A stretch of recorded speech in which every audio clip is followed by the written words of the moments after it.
Hi, I'm Danny from the Redwood core team, and today I want to introduce to you RedwoodJS, the full-stack web framework designed to help you go from side project to startup. A solid developer experience is at the heart of RedwoodJS, whether that's the speed of Vite, the power and flexibility of a GraphQL API, or tests and mocks that are integrated seamlessly. We neatly integrate all of these tools so you can focus on building your product. This helps you ship faster, but not only get to market quicker, but make sure that your code base stays maintainable.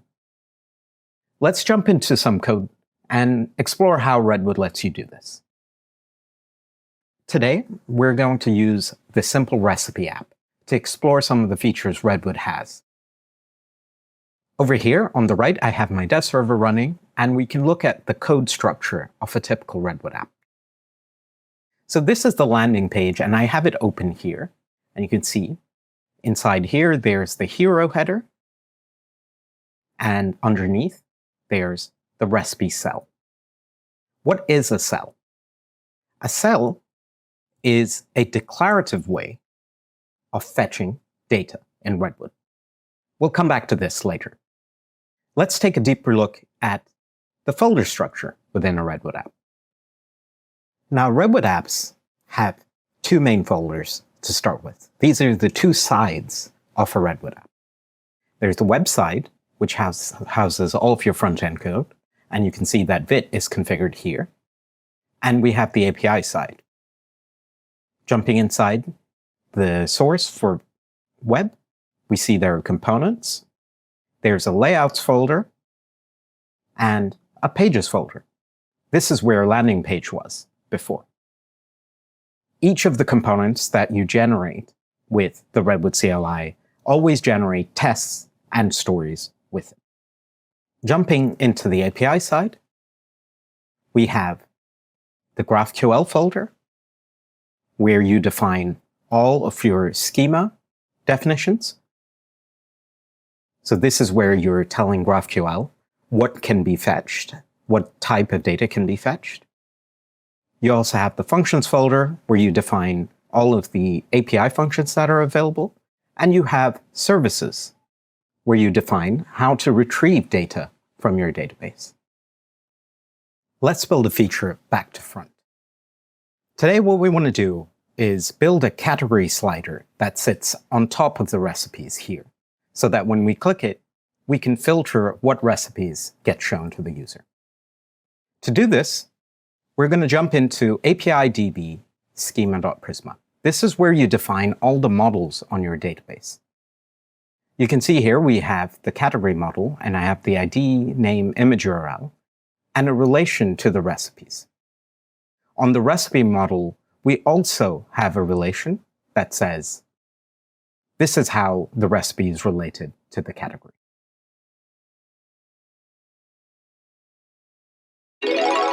We can now start building. Since we have the model already, what we can do is use the Redwood CLI to generate a bunch of the plumbing that you would need. To do this, you run yarn redwood generate SDL, because we're building back to front, the API first, category. You run this, and it'll generate a few files for you. Inside GraphQL, it's generated categories SDL. This tells the GraphQL server what data is being returned. You can see here that it's also added a couple of directives to make sure these queries are secure. We're going to go ahead and make them skip off, because we don't want to think about auth right now. It's also generated a service. So this is how it retrieves the data when you make the query. So when you make the categories query, it goes to the categories service and retrieves it from database using Prisma. When you make a category by ID query, it will go to this service and retrieve it from the database. That's our API side ready to go, and let's check it out in action. I'm going to head over to localhost 8911 GraphQL to the built-in GraphQL Explorer. And what we're going to do is add the categories query. Let's get the ID, the image URL, and the name. And we'll get rid of this section. And when you query it, you see your categories coming back. Next step, let's start building the front end. Let's close this off. We have our API side generated, our models are ready, so we can now start generating components on the front end. Like we talked before, in Redwood, you fetch data using a concept called cells. Let's generate a cell.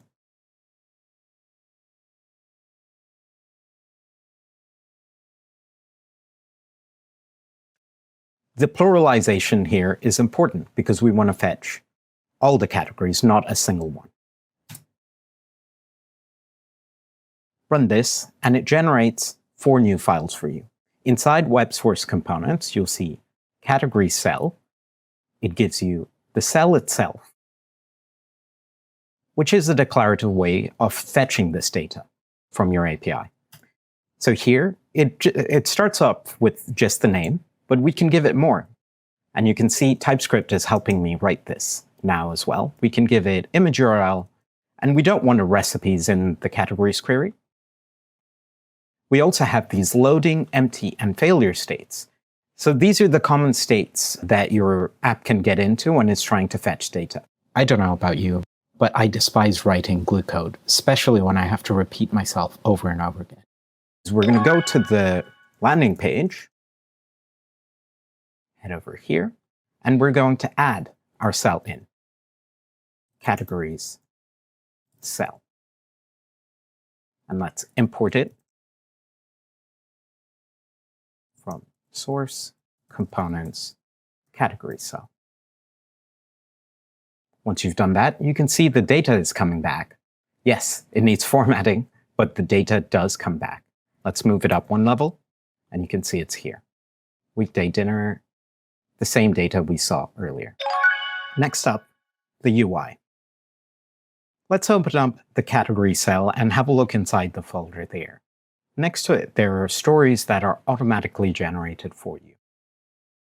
This has all of the states that your cell can get into, the loading, empty, and failure state, and of course the success. Let's see this in action by running yarn redwood storybook. You can see here that it gives you your cell with all of the states, as we see in the code here. It's already plumbed for you. But where does this data come from? The IDs. That comes from the mocks that are also generated for you.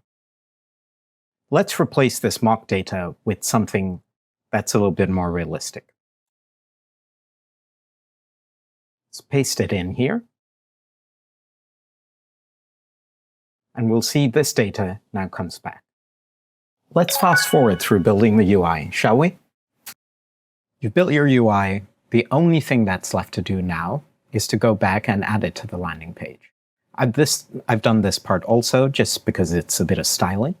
Here, I had my categories there, but I said when on click, I'm going to update the category that I'm passing to the recipes cell.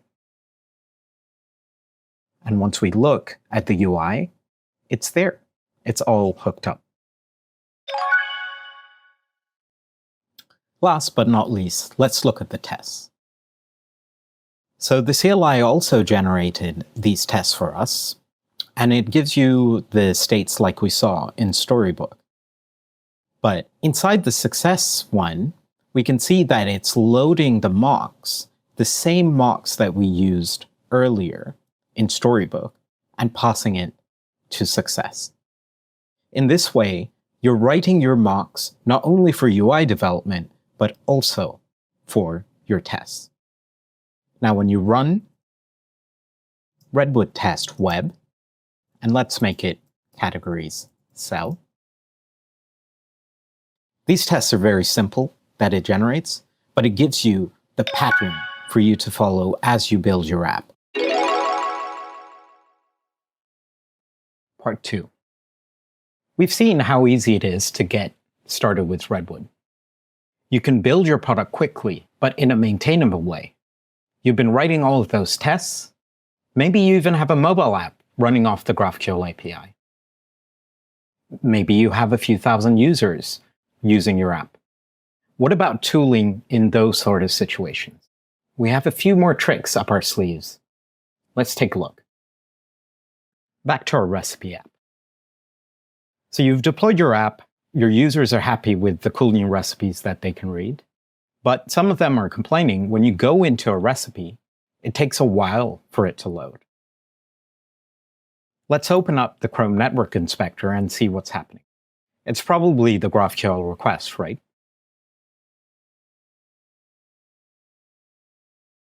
Looks like it, because it's taking about 5 seconds for the find recipe query to load. To debug these sort of situations, we have a brand new tool called Redwood Studio. Run yarn redwood experimental studio. It's under the experimental flag while we dot our I's and cross our T's. This will launch a UI where it's going to show you traces of what's happening within your Redwood app. Just as a note, I also have OpenTelemetry set up on my dev environment. Let's refresh this page. And we're going to see the requests starting to get populated here. Let's go over to the Traces tab. And now we see our find recipe query. And we can see that it's taking about 5 seconds to load. Let's dig inside it. And if we follow this graph down, we can see that this particular function, get product recommendations, is taking 5 seconds to load. Let's go back to our app and browse a little bit so that we collect some more data.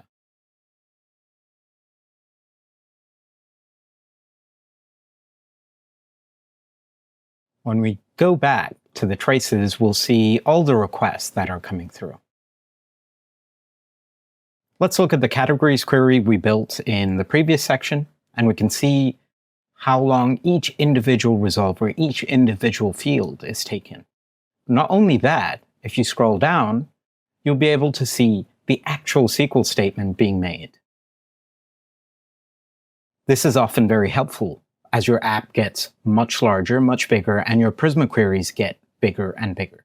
This is where you might identify some performance bottlenecks. Let's now go into our trace. This is the query where we were seeing the delay. We know this comes from the recipe service. Let's open that up. API source, services, recipe. This is our recipe service, and we can see this function here.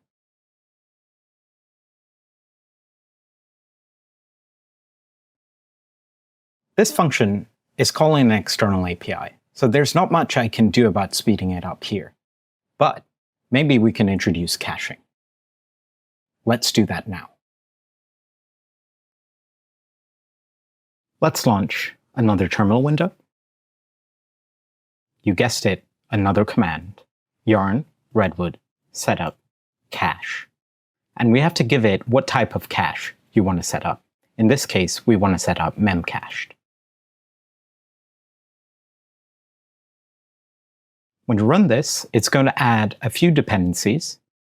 It's also going to create a new file, source lib cache. And you can see here that it's creating a new memcache client and connecting to my host. On my local machine, I have a memcache client configured, but you can also choose to use an in-memory client in the meantime if you wanted to. Now, let's go back to the offending function.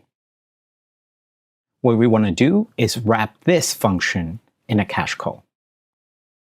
Let's comment it out. Let's create a new const products, and we're going to wait the result of a cache.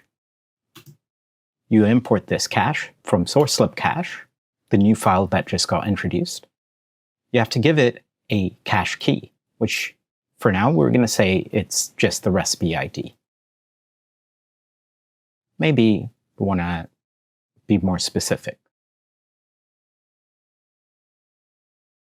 And inside here, we want to return the product recommendations. The next thing we can also do is we can give it some options. So we want to configure the time to live for this cache. Expires, and let's say we give it something small for now, 10. Let's remember to restart our dev server.